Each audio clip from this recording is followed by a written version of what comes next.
Halo, Assalamualaikum warahmatullahi wabarakatuh.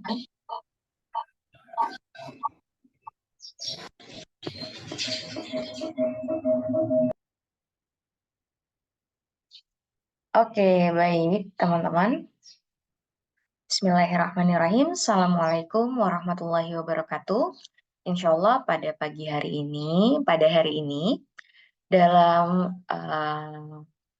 slide materi kita akan membahas tentang teori kepribadian masih dalam tokoh Islam menurut salah satu pelopor ataupun tokoh yang berkontribusi dalam pengembangan ilmu psikologi Islam. Siapakah itu? Itu adalah Abdul Rashid Skinner.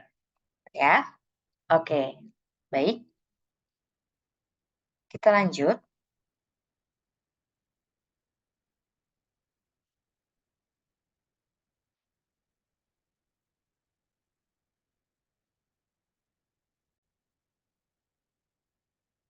Oke, kita mulai dengan biografi dari Abdul Rashid sendiri. Abdul Rashid Skinner ini seorang mualaf ya teman-teman. Beliau itu masuk Islam di tahun 1976. Kurang lebih di usianya yang 19 tahun. Apa sih yang akhirnya mendasari atau menggerakkan seorang Skinner untuk akhirnya masuk Islam? Jadi Skinner itu sangat terpukau ketika beliau melihat sebuah gambar masjid di Isfahan. Dan itu akhirnya membuat beliau terpesona gitu ya dengan keindahan Islam. Nah, dari situ kemudian beliau mulai bertemu dengan para tokoh, mulai menggeluti ilmu sufi gitu ya, menekuni ilmu sufi sehingga akhirnya beliau juga cukup konsen di bidang itu. Recording in progress. Nah,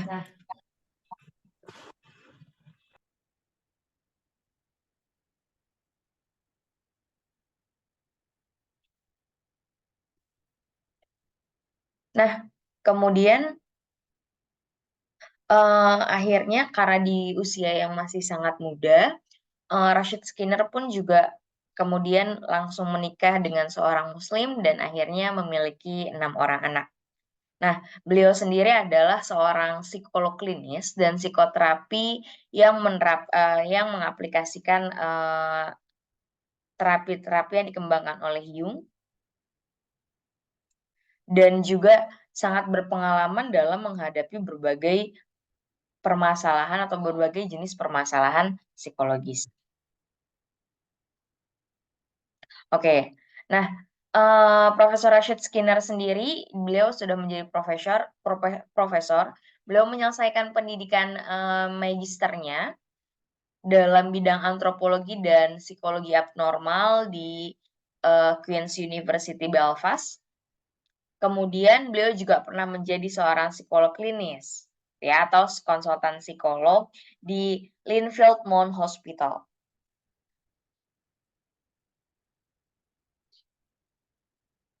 Beliau juga merupakan anggota dari British Psychological Society, ya, atau komunitas psikolog British atau Inggris. Oke, kita next. Nah, masih membahas tentang Abdul Rashid Skinner, beliau hari ini atau saat ini bekerja di Ihsan. Dia merupakan yang penanganan terhadap gangguan-gangguan klinis, namun dengan pendekatan psikoterapi, pendekatan terapi-terapi psikologis yang Islami. Beliau juga seorang dosen di Sheffield University dan dosen juga di Cambridge Muslim College di Inggris, yang dia tersertifikasi dan mengajar tentang psikologi Islam serta psikoterapi Islam. Ini saya pribadi pernah ikut satu kelas beliau gitu ya, kelas online beliau, yang memang beliau itu sangat concern di bagian, psikologi Islam dan psikoterapi Islam. Nah, beliau juga menjadi dosen tamu dosen tamu psikologi klinis di University of Karachi di Pakistan, ya. Oke, itu dia, profil atau biografi dari Abdul Rashid Skinner. Nah, Abdul Rashid Skinner ini kemudian, karena beliau juga menggeluti ilmu sufi, beliau juga memiliki sebuah konsep kepribadian yang mungkin kalau misalnya teman-teman, perhatikan gitu ya dari penjelasan sebelum-sebelumnya, apa yang disampaikan oleh Rashid Skinner ini banyak memiliki kesamaan, gitu ya. Beberapa yang paling, banyak Rashid Skinner bahas atau kutip itu adalah konsep-konsep yang berasal dari Ibnu Sina dan Imam Al-Ghazali. Sebagai, Abdul Rashid Skinner ini sendiri juga menjadi, apa ya, pengaplikasi atau orang yang menjalani dan menerapkan ilmu sufi tersebut sebagaimana Imam Al-Ghazali. Nah, dalam jurnal yang beliau tulis tentang tradisional Islamic Thought, beliau menyampaikan bahwa ada beberapa aspek self, yaitu qalb, gitu ya, atau disebut sebagai hati nurani, kemudian ada akal, ada nafs amarah, dan ada tubuh itu sendiri. Qalb ini dia ibaratkan sebagai genteng atau tanah yang menghubungkan antara self diri dengan ruh, dan, qalb ini merupakan qalb atau hati, atau dalam bahasa Inggris disebut sebagai soul atau jiwa. Ini menjadi pusat kesadaran akan keberadaan Allah. Jadi yang bisa terhubung, berkomunikasi, menangkap gitu ya, menangkap ilham, menangkap hikmah, menangkap, pengetahuan yang Allah sampaikan, menerima cahayanya Allah sebagai ilmu, ya ilmu itu sebagai cahaya, yang menerima itu adalah qalb ini, gitu ya. Nah, dalam diri manusia, qalb ini juga akhirnya menghubungkan, gitu ya, fitrah manusia di mana manusia itu yang memiliki kecenderungan untuk mengenal Allah dan memiliki potensi baik, gitu. Nah, kemudian ada akal. Akal di sini, disampaikan oleh Rashid Skinner bahwa, akal adalah sebuah pusat pemikiran, gitu ya, kecerdasan, dan yang memahami serta menganalisa data eksternal, gitu ya. Jadi misal ada kejadian apa di lingkungan kita, itu dia akan mengolah, "Oh ternyata maksudnya ini loh," gitu ya, dan dapat mengungkapkannya.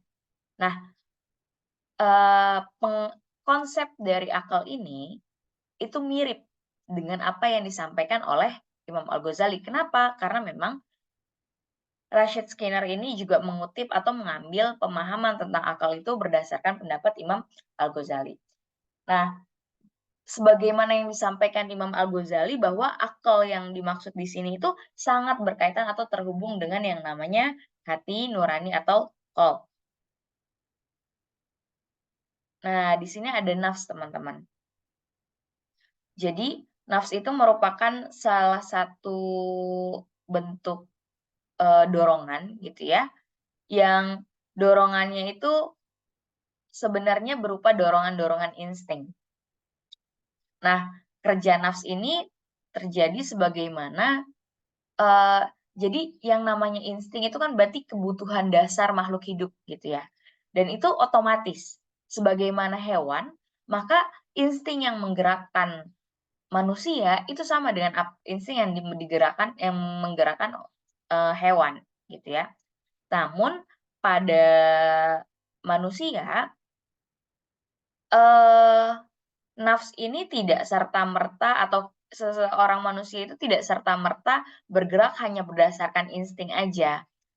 Karena manusia punya akal, maka insting tersebut bisa terdistraksi, terkontaminasi, terpengaruhi oleh yang namanya disfungsi kognitif atau, eee, kesalahpahaman gitu ya, dan juga bisa jadi mengalami fungsinya itu terganggu karena adanya efek trauma emosional.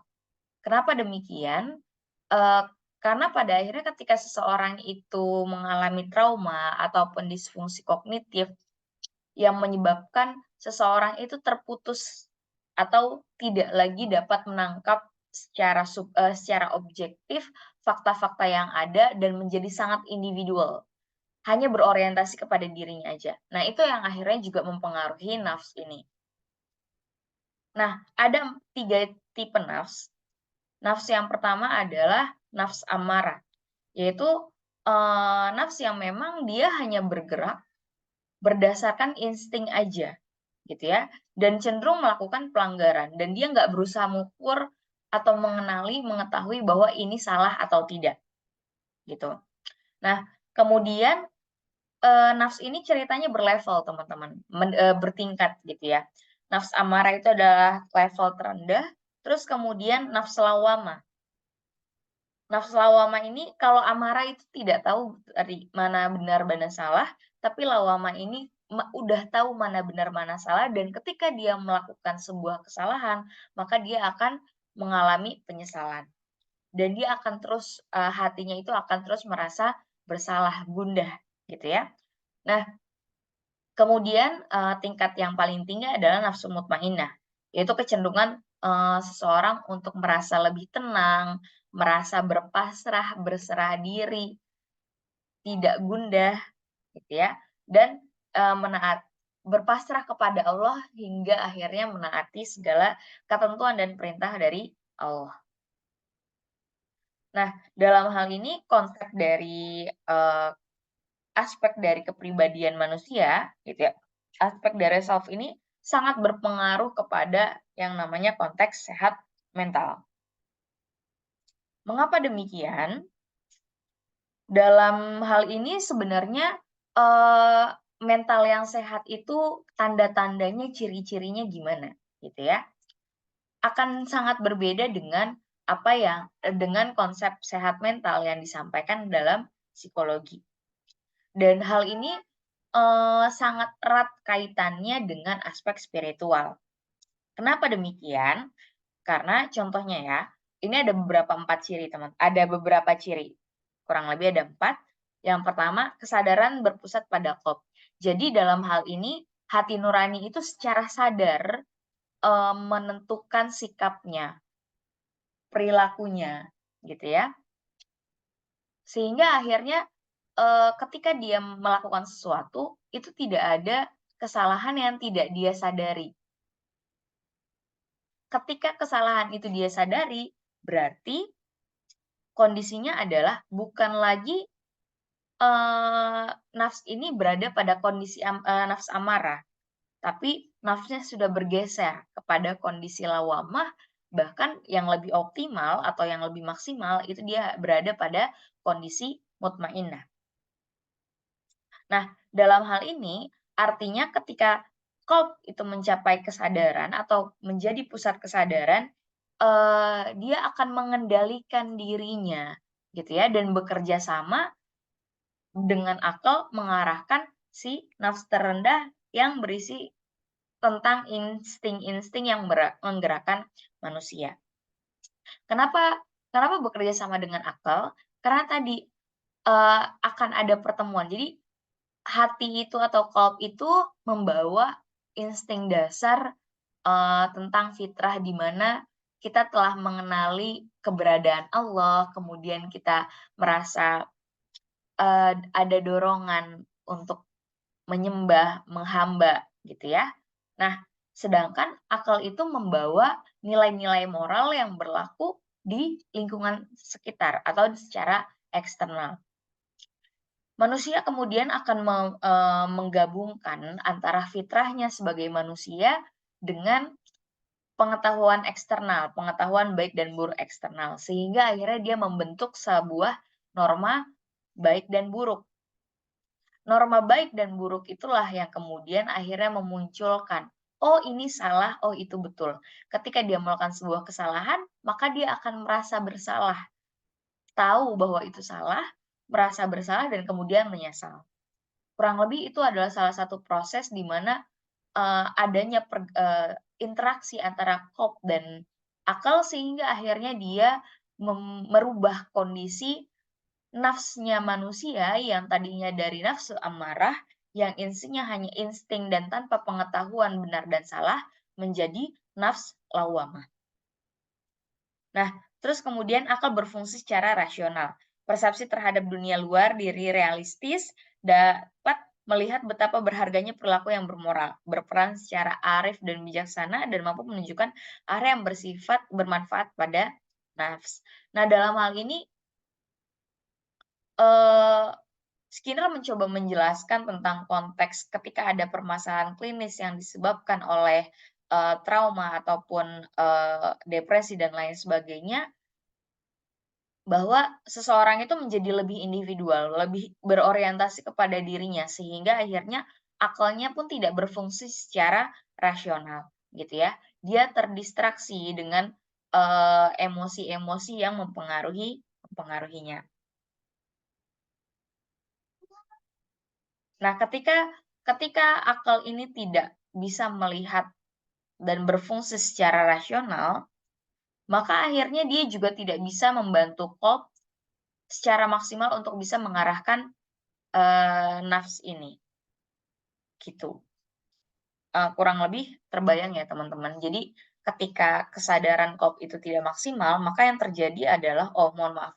Jadi ketika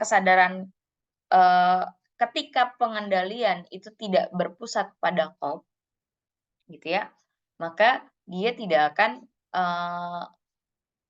sehat secara mental, gitu ya.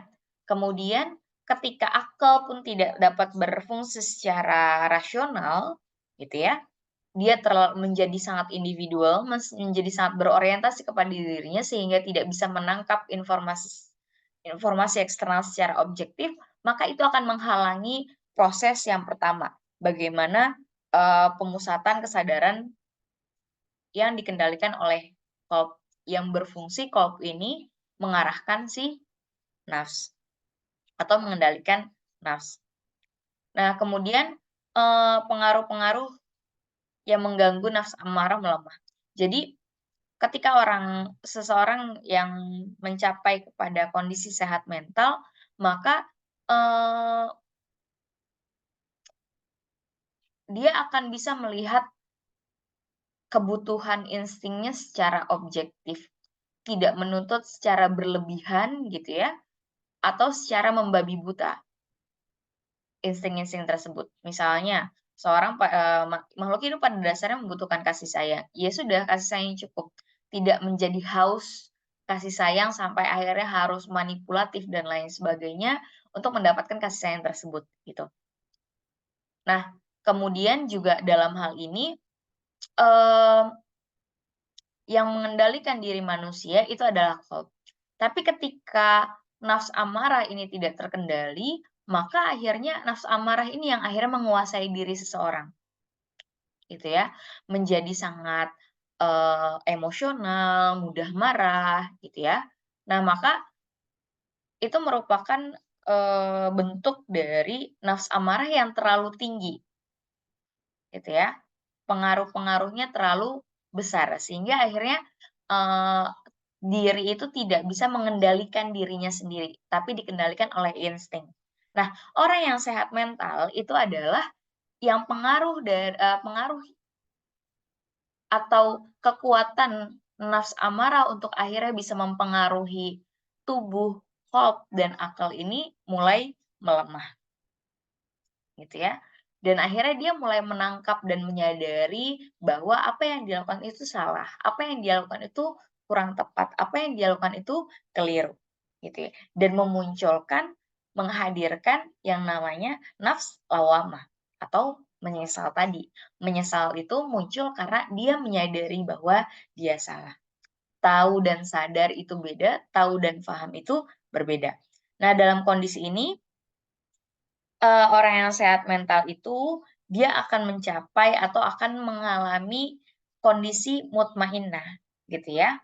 Atau kondisi di mana diri itu menyerahkan diri kepada Allah, menyerahkan sepenuhnya dirinya kepada Allah, hanya untuk beribadah kepada Allah, hanya untuk mengharapkan ridhonya Allah aja. Nah, dalam hal ini jadi apa sih kaitannya antara psikologi Islam dengan kesehatan mental? Dalam hal ini, eee, ketika diri itu punya aspek, maka salah satu efek dari lingkungan budaya Islam adalah lebih mudah memelihara kesadaran terhadap Tuhan dan kedamaian atau harmoni di dalam diri sendiri. Kenapa? Karena sebenarnya, ketika seseorang itu dinyatakan sehat secara mental, maka dia sesungguhnya terhubung sangat erat gitu ya, dengan Tuhannya, dengan Allah itu sendiri. Namun ketika dia tidak terhubung dengan Allah, dia terlepas, dari Allah, dia tidak, eee, menyandarkan benar dan salah kepada apa yang Allah harapkan, apa yang Allah tentukan dan Allah perintahkan, maka tidak ada kedamaian, adanya kegundahan, gitu ya, dan muncul akhlak-akhlak atau perilaku-perilaku yang buruk. Nah, Rashid Skinner ini, ada yang menjelaskan bahwa ada yang namanya dhamir atau hati nurani sebagai, produk dari, apa ya, harmonisasi pengaruh akal, khalq, dan nafs lawamah. Dia akhirnya membentuk hati nurani, eee, mewarnai gitu ya, mewarnai hati nurani itu sendiri. Nah, pada orang yang sehat gitu ya, eee akal, qalb, dan nafs ini berjalan secara harmonis dan saling menguatkan satu sama lain. Insting yang dirasakan oleh yang dimiliki oleh manusia gitu ya, kemudian akhirnya bisa melihat mana yang benar dan mana yang salah, bertemu dengan, mmm, oh gini, mohon maaf teman-teman. Jadi gini, dorongan alami manusia untuk mengenali benar dan salah yang itu datang dari qalb, kemudian bertemu dengan, pembelajaran moral atau moral learning gitu ya, moral yang dipelajari oleh akal, sehingga akhirnya, eee, ketika seseorang itu merasa bersalah, maka ketika seseorang itu melakukan sebuah kesalahan, maka muncullah rasa bersalah dan itu muncul dari nafs lawamah yang terbentuk. Nah, dhamir sendiri kemudian memperkuat pemikiran moral dan memperkuat kapasitas penyesalan untuk membantu, untuk tetap membuka hati. Jadi ketika ketika ketika adanya interaksi antara kerja qalb yang memiliki kesadaran untuk mendapatkan kebenaran dan mendapatkan kebenaran dari Allah gitu ya, kemudian dipadukan dengan akal, maka dia akan membentuk tadi perasaan bersalah yang disebut sebagai dhamir atau hati nurani. Semisal hati kecil kita itu merasa bahwa ini nggak tepat nih, ini nggak cocok nih, kurang lebih itulah dhamir. Nah, hal ini sebenarnya merupakan bagian dari kritik terhadap aliran psikoanalisa dan behavior yang, melihat bahwa hati itu tidak dapat bekerja. Hati itu terdorong dari, trauma-trauma masa lalu gitu ya dan, dan apa namanya, eee, otomatisasi yang muncul dari stimulus dan respon sebagaimana yang dijelaskan oleh, kelompok atau aliran behavior. Nah, oke baik. Kurang lebih itu aja teman-teman, terkait dengan konsep yang dimaksud konsep kepribadian atau self yang dijelaskan oleh Rashid Skinner yang sebenarnya ini kurang lebih, mirip gitu ya dengan tokoh-tokoh yang lain. Baik, mungkin, kalau tadi saya cuman sekedar spoiler aja mengatakan bahwa ini mirip. Nah, silakan selanjutnya mungkin teman-teman bisa mencari kemiripannya ada di mana, gitu. Nah, Sebenarnya Rashid Skinner ini ketika kita pelajari lebih lanjut, itu akan semakin menarik karena, beliau itu juga mengembangkan, eee, yang namanya psikologi transpersonal. Awalnya awalnya beliau menjadi salah satu penggerak dari psikologi transpersonal. Beliau merasa bahwa di atasnya self aktualisasi diri itu ada, ya, ada lagi gitu ya, tahapan yang lebih tinggi daripada, aktualisasi diri. Nah, beliau menyebutnya sebagai transpersonal, tapi kemudian akhirnya, beliau memfokuskan kepada psikologi sufi. Oh, mohon maaf, ada kekeliruan, beda tokoh ya. Oke, baiklah. Terima kasih teman-teman atas perhatiannya. Insyaallah ada satu video lagi di pertemuan hari ini, itu adalah konsep kepribadian yang akan dijelaskan oleh Buya Hamka. Dinantikan akan disampaikan oleh, dosen kita, yaitu Pak Fahmi. Terima kasih teman-teman. Assalamualaikum warahmatullahi wabarakatuh. Jazakumullah khairan.